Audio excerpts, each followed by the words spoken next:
Bonjour Marielle, très heureuse de vous retrouver dans Tonalité de femme. Nous voici dans un cadre insolite. Est-ce que cela ressemble un petit peu à votre vie d'enfant ?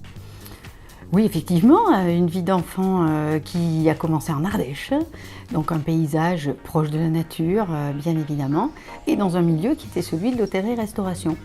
Donc, fille d'hôtelier-restaurateur, je me suis destinée à des études de commerce assez logiquement, ça me paraissait évident, et de commerce international, puisque j'avais déjà un fort goût très prononcé pour les langues étrangères. Et mon goût de la communication était étendu, bien entendu, aux nationalités autres, puisque les modes de vie étrangers, différents, insolites, m'attiraient et m'ont toujours beaucoup attiré. Et donc, voilà, mon envie de passer de l'industrie au tourisme s'est très vite mise en place et concrétisée. Alors Aqualogie, donc, qui est votre grand projet de maison flottante sur un étang pas très loin du Creusot, a maintenant plus de 10 ans. Entre deux, vous avez pris en charge cet établissement où nous nous trouvons aujourd'hui. Alors, il semble, et on le voit, que les projets s'enchaînent, que vous êtes une vraie entrepreneuse et que vous avez cette énergie en vous. Je me demandais, alors que vous avez déjà échappé à la mort, où est-ce que vous trouvez cette énergie de vie au quotidien ? C'est justement parce que chaque moment est important. Et qu'à chaque moment, il faut donner une dimension exceptionnelle, que ce n'est pas forcément demain ou l'année prochaine ou dans 5 ans que se vivra le meilleur. Donc ça permet aussi de donner de l'intensité à chaque chose que l'on fait. Et la passion, c'est de l'intensité. Ce sont deux choses très parallèles. Donc voilà, on n'attend pas nécessairement pour faire les choses et on s'y jette un petit peu à corps perdu, puisque quand on a des convictions et des passions, on les vit pleinement. Vous pouvez nous présenter Aqualogie ? Oui, donc Aqualogie, c'est le résultat justement d'une réflexion qui fait que le tourisme dans cette région était un tourisme très orienté sur la vigne, bien entendu Bourgogne, et cette partie de la Bourgogne qui n'est pas celle du vignoble justement, qui est entre le vignoble et le bocage du charolais, n'avait pas d'identité propre, sauf quand on regarde bien d'avoir de multiples étangs. Et cette vie sur l'eau m'a toujours intéressée et j'en reviens aux rivières de l'Ardèche, parce que je jouais beaucoup au bord des rivières dans l'Ardèche, et cette luminosité exceptionnelle quand on joue avec des miroirs au bord de l'eau, qu'on s'amuse à renvoyer de la lumière, m'avait toujours absolument captée et captivée. Et comme j'ai souffert du manque de lumière dans cette région en arrivant d'Ardèche, j'ai souhaité faire rentrer dans les maisons cette lumière qui venait de la réflexion de l'eau, du soleil sur l'eau et démultipliée. Et donc j'ai décidé de faire des maisons flottantes pour quelque part piéger et remplir les maisons de lumière. Et c'est aussi pour aller au cœur de la nature et vivre au cœur de la nature avec un habitat insolite et en faire profiter tout un chacun, puisque des maisons bois en éco-conception, donc très écologiques, ça reste absolument peu commun et certainement pas à la portée de tout le monde. Donc c'était pour faire partager mes goûts, mes envies et mes choix, aussi bien écologiques qu'au niveau de la conception de la maison, pour rejaillir sur le bien-être des personnes que je côtoie et de mes clients. Et donc ce sont des maisons en bois qui sont flottantes, qui répondent un petit peu aussi aux enjeux climatiques. Est-ce que vous pensez qu'au-delà de ce rôle touristique, cela pourrait être aussi une réponse aux enjeux climatiques, mais aussi pour les pays en difficulté ? Oui, absolument.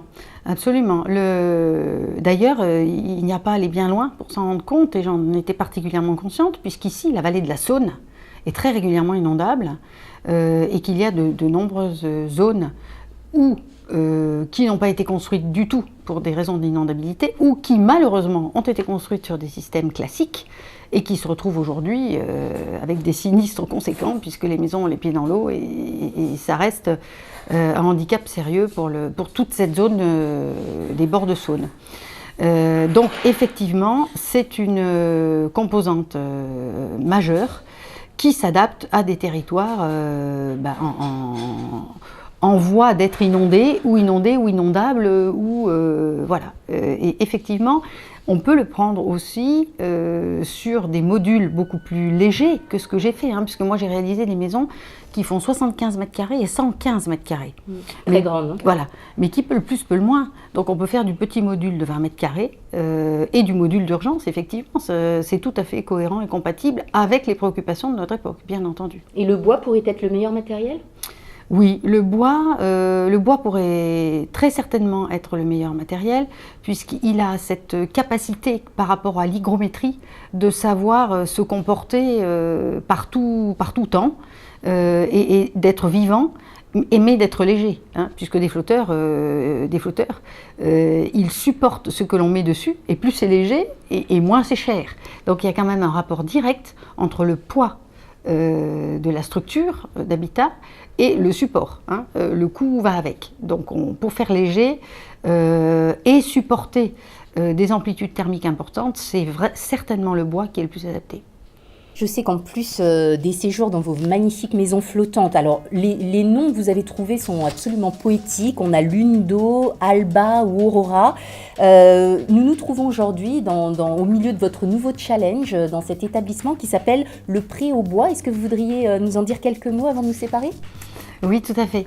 Donc vous voyez que d'une innovation technologique que sont ces maisons flottantes et avec véritablement une concrétisation touristique et un engagement dans l'habitat durable et dans l'habitat insolite, j'ai eu l'opportunité de revenir à de premières amours dans un établissement qui s'appelle le Pré au bois et qui est implanté sur ces fameuses collines verdoyantes et du bocage charolais.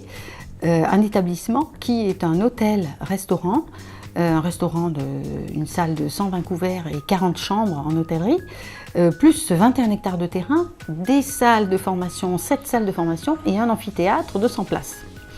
Donc cet établissement me tendait les bras et j'ai accepté à la demande de ses dirigeants de venir créer une nouvelle dimension à cet établissement qui à l'origine est un centre de formation européen et donc qui travaille du lundi au vendredi, et il y avait une seconde vie à créer, celle du week-end. Et justement, l'établissement est parfaitement adapté à cette clientèle touristique.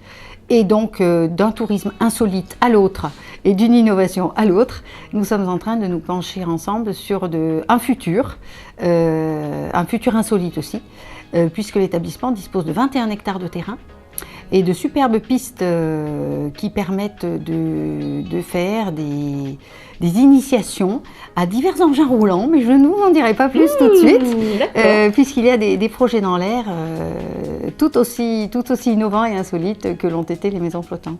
Eh bien écoutez, nous vous souhaitons énormément de succès et j'espère que vous nous tiendrez au courant. Merci infiniment Marielle, à bientôt dans Tonalité de Femme. À bientôt, merci.